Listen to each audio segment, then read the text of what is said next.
My teaching tip for you has to do with transitions.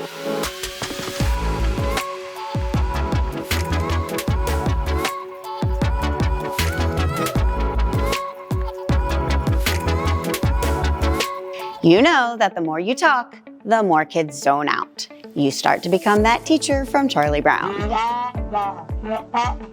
One thing that works is establishing routines where students know what to do based on a sound, a song that you play, or a change in lighting.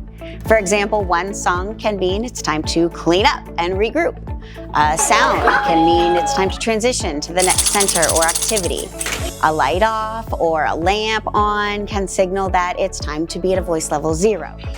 Whisper, whisper.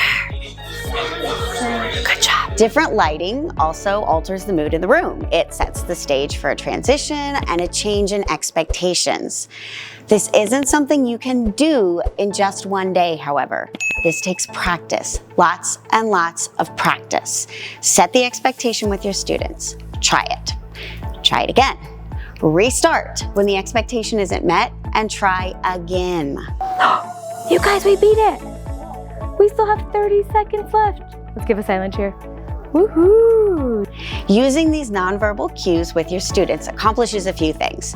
1, your students are now more independent and you're not talking so much. 2, when you do talk to your students, they listen more and they tune you out less.